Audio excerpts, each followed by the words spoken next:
Mes frères et sœurs en islam, je vous salue avec la salutation islamique, votre frère, Cheikh Ali Traoré. Alhamdulillah, aujourd'hui nous avons décidé de partager avec vous une prière très importante, la prière de consultation. Avant d'entamer et d'expliquer, nous allons tout simplement vous montrer c'est quoi la prière de consultation. La prière de consultation est une prière que le prophète Mohammed sallallahu alayhi wa sallam a enseigné ses compagnons à cette prière-là en cas de besoin, en cas de problème, en cas de souci. Si j'ai un problème de mariage et que je veux me marier avec une fille, mais je me demande est-ce que vraiment cette fille est bien pour moi ou pas? Alors je fais la prière de consultation pour savoir si cela peut être bien pour moi. Je vais effectuer un voyage. Je prends tout simplement le temps de demander à Dieu, est-ce que ce voyage-là est bien pour moi ou pas?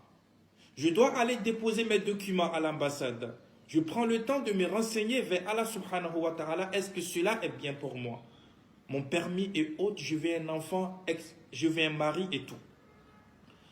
Le prophète Mohammed a enseigné ses compagnons à ces prières-là pour les permettre de se diriger à chaque moment quand ils sont dans des besoins vers Allah subhanahu wa ta'ala. Et c'est ce que nous aussi, nous devons faire.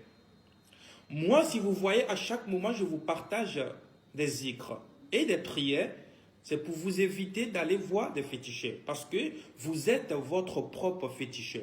Et la prière de consultation vous permet de vous rapprocher de Allah subhanahu wa ta'ala. Et Allah va mettre la baraka dans tout ce que vous allez entreprendre. Cette prière-là, le prophète nous a enseigné, il dit pour faire la prière de consultation, c'est très simple. Wallahi, on t'appelle à la justice, que tu dois aller répondre à la justice. Ou la police vient te donner une convocation. Wallahi, fais la prière de consultation, mon ami. Mon frère, ma soeur, fais la prière de consultation et dirige-toi au commissariat, ils vont te relâcher. Wallah, c'est moi je te dis. Alors, il faut tout simplement prendre l'ablution. À n'importe quel moment tu peux le faire, que ce soit dans la nuit, dans la journée, il n'y a pas de problème. Prends l'ablution, tu rentres dans la maison. Quand tu rentres dans la maison, tu tends la main à Allah subhanahu wa ta'ala. Tu fais 2 rakats d'abord. Après les 2 rakats, tu peux faire la sourate Fatiha et n'importe quelle sourate dont tu peux, il n'y a pas de problème. Il y a d'autres qui disent que tu peux faire Kul huwallahu ahad et Kul ya ayyuhal kafirun. Il y a d'autres qui disent Iza ja'a nasrullahi wal fath. Mais tout ça, ce n'est pas obligatoire. Donc, les sourates que tu connais, tu peux le faire. Il n'y a pas de problème pour ça.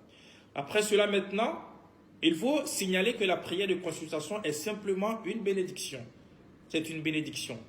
Il y a des personnes, quand eux, ils font la prière de consultation, Allah peut montrer à ces personnes-là en rêve comment la chose va se passer. Parce que les gens ont des degrés envers Allah subhanahu wa ta'ala au niveau de la foi. Moi, je peux faire la prière de consultation aujourd'hui et je vois dans ma prière de consultation que la chose dont j'ai demandé, ça va se réaliser directement. Mais une autre personne peut faire la prière de consultation et cette personne-là, ce qu'il va voir, ça ne va pas être la même chose que moi j'ai vu. Peut-être même Allah ne va même pas montrer à la personne. Donc, quand vous faites la prière de consultation, ce n'est pas une obligation que vous voyez des choses en rêve. Non, ce n'est pas une obligation. Donc, la prière de consultation, c'est ce qu'on appelle al-istikhara. Istikhara. Donc, vous voyez souvent, il y a des personnes qui disent fais istikhara pour moi, fais istikhara pour moi. Non, vous pouvez le faire vous-même. Wallah, c'est très très simple, c'est même pas du tout compliqué. Il n'y a pas d'autre istikhara que l'istikhara du prophète Mohammed sallallahu alayhi wa sallam. Wallah, c'est très simple, c'est pas compliqué. Il y a beaucoup de personnes qui vont vous dire, vous pouvez aussi donner votre istikhara à quelqu'un de le faire. Si vous ne pouvez pas, il n'y a pas de problème. Mais si vous pouvez le faire aussi, c'est très bien. Donc, quand vous finissez de faire les 2 rakats, vous allez tout simplement tendre la main et vous allez dire, je ne vais pas le prononcer en arabe parce que ça peut être difficile pour vous, mais vous pouvez le prononcer en français directement. Donc, quand tu tends la main, tu vas tout simplement dire à Allah subhanahu wa ta'ala, ô Seigneur, je vais prendre conseil auprès de ta science. Je viens prendre la force dans ta force. Je viens te demander ta générosité infinie et ta bonté. Car tu es capable et moi je suis incapable. Car tu sais et moi je ne sais pas. Tu es le meilleur connaisseur du monde inconnu ou invisible. Oh mon Seigneur, donc après cela, tu vas mentionner maintenant ce que tu vas faire. Donc tu vas dire quoi? Oh mon Seigneur, si tu sais que cette affaire, le mariage que je veux faire, le voyage que je veux effectuer, la demande de visa que je veux faire, si tu sais que cette affaire est pour moi une source de bénédiction pour ma vie d'ici-bas, pour ma religion, pour ma destinée future, destine-la moi et facilite-la moi.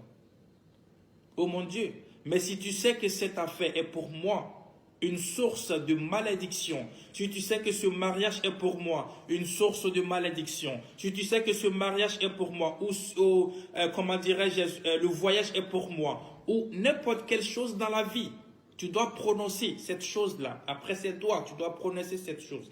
Si tu sais que cette chose est pour moi une source de bénédiction ou une source de malédiction dans ma vie d'ici-bas, dans ma religion, dans ma destinée future, détourne-la moi. Si c'est une malédiction, détourne-la moi. Et prédestine-moi ce qui est mieux pour moi. Ya Allah. Wallahi wala istikhara. Il n'y a pas autre chose après cela. Celui qui va ajouter sur ça, il vous a menti. Le prophète n'a pas dit cela. Le prophète a simplement dit cela. Wallah. C'est très simple, c'est même pas du tout compliqué. Mais je veux vous envoyer en arabe, en phonétique, vous pouvez aussi réciter cela. Allahumma inni astakhiruka bi ilmik wa asataqdiruka bi qudratik wa as'aluka min fadlika al-azim. فإنك تقدر ولا أقدر تعلم ولا أعلم اللهم إن كنت تعلم أن هذا الأمر خير لي في ديني ومعاشي وعاقبة أمري. Donc, ça c'est au niveau de l'arabe, mais je vais vous envoyer ça en phonétique. Mais en français, vous le citez comme ça simplement. Ô Seigneur, je viens prendre conseil auprès de ta science. Je viens prendre la force dans ta force. Je viens te demander ta générosité infinie. Car tu es capable et je suis incapable. Car tu sais et je ne sais pas.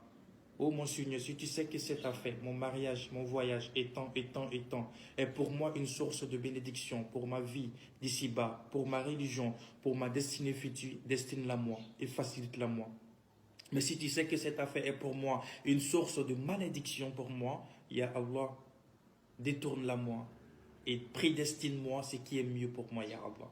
Voilà istikhara. Je vous remercie vraiment et prenez cela en compte. Wallahi, ce sont les hadiths du prophète Mohammed sallallahu alayhi wa sallam. Qu'Allah vous protège, votre frère Cheikh Ali. Partagez cette vidéo avec vos amis. Toutes les personnes qui vont regarder, partagez avec vos amis pour sauver des vies. Et vous avez partagé les hadiths du prophète Mohammed. Et n'oubliez pas de vous abonner sur la page pour plus de vidéos islamiques, Inch'Allah. Salamu alaykum wa rahmatullah ta'ala wa barakatuh.